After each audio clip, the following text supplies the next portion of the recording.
What I want to do today is to share with you stories about a person who was part of my life for only a few weeks when I was a 15-year-old kid many, many years ago, but in one way or another made an extremely significant impression on me and sort of set a track for me that when I look at it back now from the perspective of where I'm at now, that really, really shaped me. And the more that I think about it, the more I've been thinking about it over the last couple of years, the more I understand how critical was that in my development, whatever I developed. And the person I'm talking about is Rav Hirshprung. Now, let me give you the background. My parents, my father accepted a position in Montreal as a rabbi in the year 1960. And I had been going to the only yeshiva high school in all of New Jersey. It only had 25 students when I entered. It was a JEC in Elizabeth, Jewish Educational Center in Elizabeth, New Jersey, Rav Teitz's yeshiva. But I was approaching the 12th grade. I was going into the 12th grade. And the problem with the move to Montreal was very simple. Montreal had a school system of 13 grades.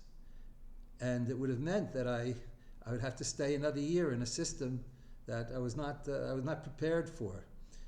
I was not used to. I was planning to go to college.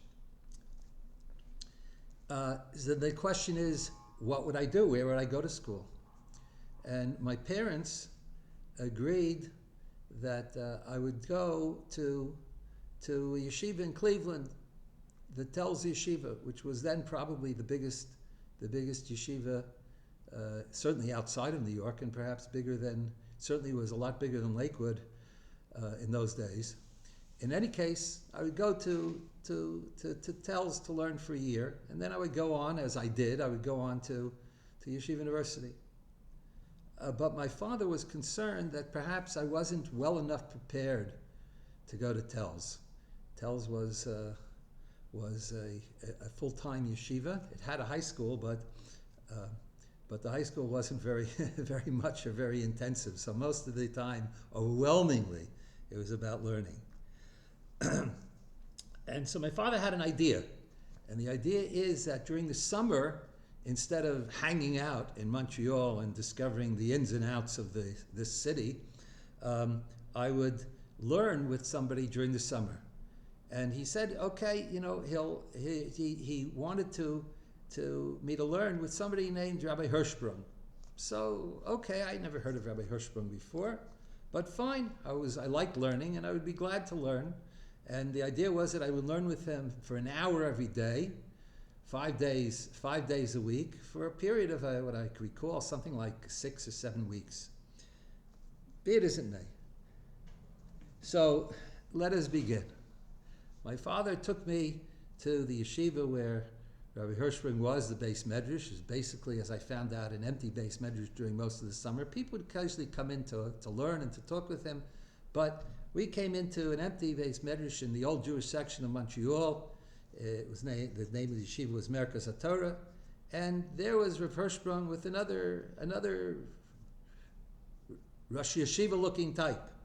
And it turns out that the Rosh Yeshiva who was there was Rav Shulman, who was the Rosh Yeshiva of Slobodka Yeshiva in Bnei Brak. And apparently, they had Rav Hirshprung was going to take him to various gvirim, various rich people in Montreal, in an attempt to raise some money for Slobodka. So Rav Hirshprung introduced me. My father introduced me to Rav Hirshprung, to Rav Shulman, and I remember we talked a little bit, and then Rav Hirshprung asked me, "What have you learned?" So I said, "What do you mean?" So he said, "What did you learn this year?" So I said, "I learned Makos." And so he said, "Say." He said, "Say." He was talking to me in English. "Say." I said, "Say what?" He said, "Say Makos." So I think somebody explained to me that he wanted me to say Makos, by what I was able to remember by heart. So I started. I got the Mishnah. I was into the Gemara. I made only one mistake, and I was halfway through Daf Beis Amid Aleph with one mistake. I thought it was pretty good. Rav Hirshprung said, no. That's not the way you say. This is the way you say. And he began reciting Makos faster than any Jew that I know ever said Ashrei, and that's pretty fast. And before you knew it, he was up to Daf Gimel Amid Aleph and Daf Beis Amid Beis. If anybody knows, Makos is a long, long daf, and he was moving along. And I never heard or seen anything like this in my life, but it was ended by Rav Shulman sort of pulling on his sleeve and saying, "We have to go." In other words, I guess he was late. He couldn't wait for another 10 or 15 minutes for Rav Hirshprung to finish Makos because they had an appointment.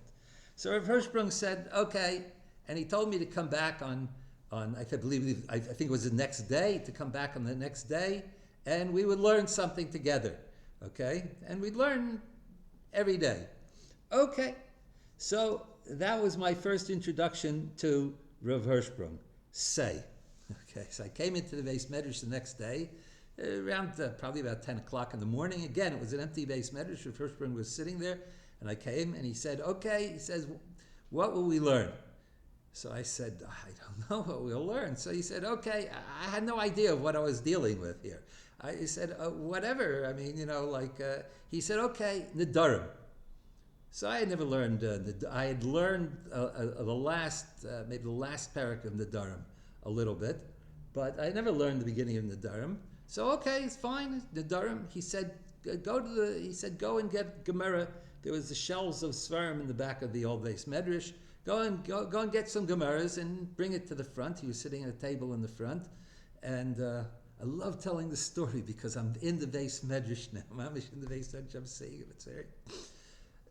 And I went to the back and I said, there's only one Nedarim back here. So he said to me, okay, you'll use it. I'll sit there. Yeah, you'll use it. So I read the Mishnah. Tried to explain the Mishnah. He said whatever he said. He said, read the Ran. Now, if you just have to open up a Gemara in the Durham to see that the first runs in the first Amud in the Durham, long runs, and then the lines get very wide for a long time. So somewhere around, let's say, the 15th line or so, Rav Hirshprung got up and he started walking around the Beis Medrash while I was reading. While I was reading the Ran. He didn't have a Gemara. Remember that. I had the Gemara. Okay, and he's in the back of the Beis Medrash. my finger's pointing towards the back. He's in the back of the Beis Medrash, and he says to me from the back, "You skipped a line." So I, as a kid, I said, "No, I didn't." And I didn't skip a line. And what's going on here? I have the Gemara in front of me. I know what I'm reading. He's in the back. So he says, "No, you skipped a line," and he says to me, from the first word of the line, of the long line, to the last word of the long line, he just says the line. I said, uh-oh. I said to myself, you're mamish in a different world. You're in a different world. And so we learned during those 5 or 6 weeks, we learned 20 daf of Nedarim with the Gemara and the Ran. And I understood that it was you wanted to know it. You knew that it wasn't real if you didn't know it. So I really did know it. Okay, and I valued it but I want to tell you a few stories aside from the learning. So I framed it for whom you're talking about. Remember, Rav Hirshprung, as far as I know, I don't remember where I know this from. But he learned in Chachmei Lublin, and in Yeshivas Chachmei Lublin. And what I heard was that he tested people to enter Chachmei Lublin, Rav Meir Shapiro's yeshiva in Krakow. So in order to get into Chachmei Lublin, you had to know 200 daf of Gemara, Rashi and Tosfos. You had to know which 200 daf, any 200 daf, and he was a tester for whatever 200 daf, whatever. So a few weeks into the time that we're learning, and we only learned for a few weeks really in the end. If I had known what I was, okay. He told me he wouldn't be there on Sunday because he has to go to Miami. He had never been to Miami before, but the Miami Jewish community, again, this is the summer of 1960.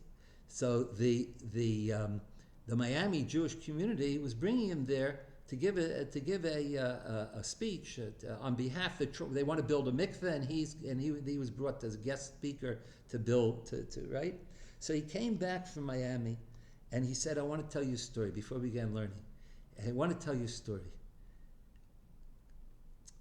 And the story was like this: when he was in Miami, they took him on a big avenue. So it was Collins Avenue in those days, right? And on Collins Avenue, there were these very large old houses, palatial houses. At one time, rich people lived in them, but everything changed. I don't know what it's like now, but everything changed. And the houses were bought up and turned into sort of retirement places for essentially people who couldn't take the cold weather of the Northeast. Mainly New York Jews would come down, and they'd live in a very small little apartment in the house. And there were very large, wide lawns, and there were chairs and tables out on the lawns. And in any case, Rav Hirshprung described to me walking down, and he said, there were all these Jews sitting on the verandas, on the porch, and they were sitting on the lawn at tables. And he took my hand now, as I recall. He took my hand. He held my hand in his. He says, "You know what they were doing?" I said, "No." He said, "Nebuch, they were all playing cards. They're playing cards. Imagine if they had learned when they were young and they knew how to learn. Now that they're retired, now that they're not working, they could learn all the time. But they never learned how to learn. They never knew anything. So all they could do was play cards." And he told me that story. I was impressed by that story. Every year that I grow older, I'm more and more impressed, and more feel Rav Hirshprung's hand on my hand, trying to tell me something. And I'm telling you the story, and I'm hearing it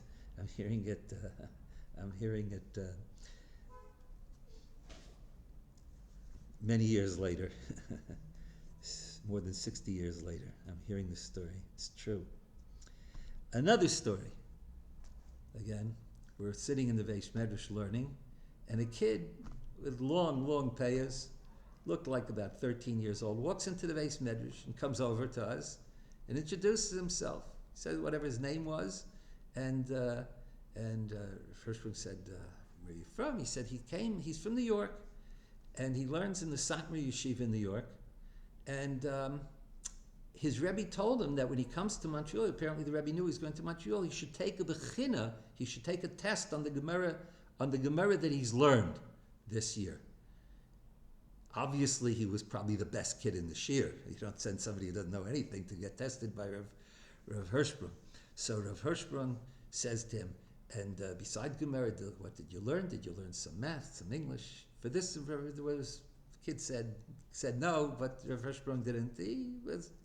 He was kind of smiled at him, but you could see that he was trying to say something. In any case, he learned Gittin, and he begins to test him.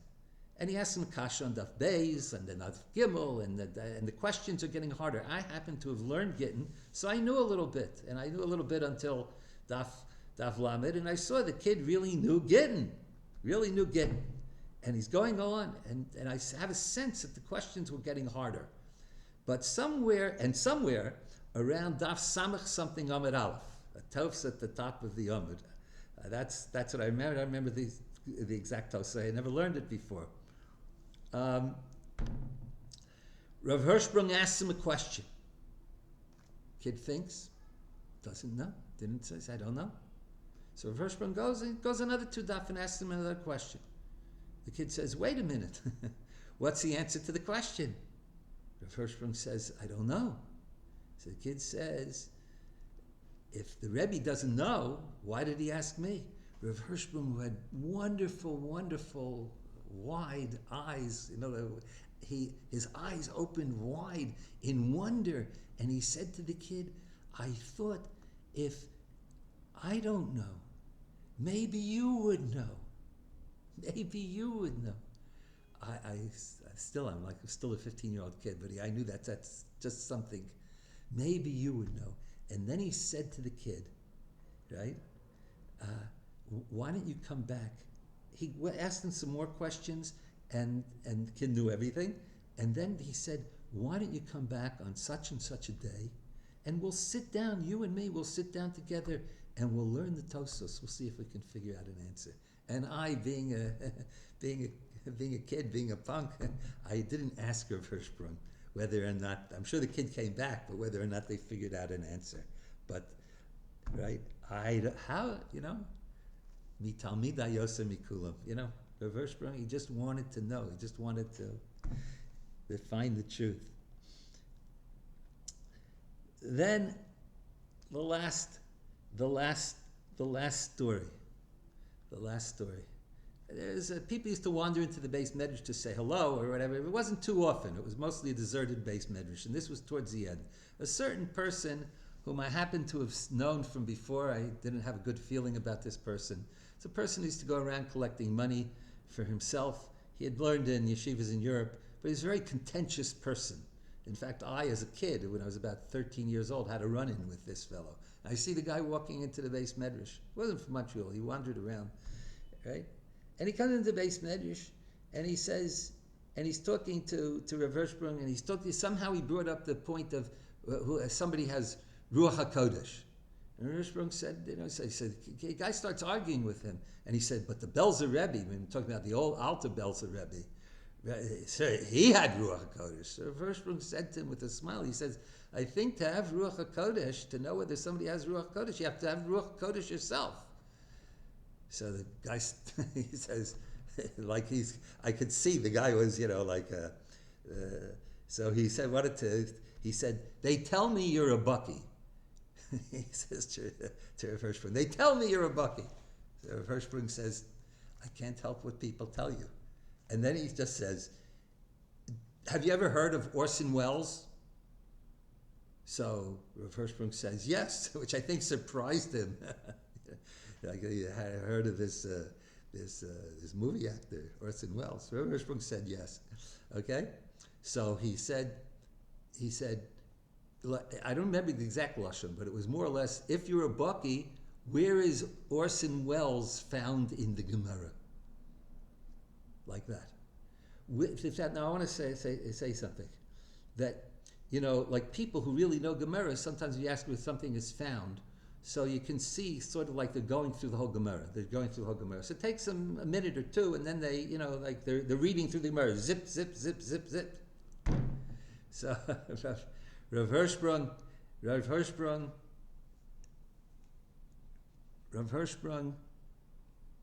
is not. He just sat there. It was not. He says without a pause, without a second pause. He said, I'm trying to remember right. I hope I'm right.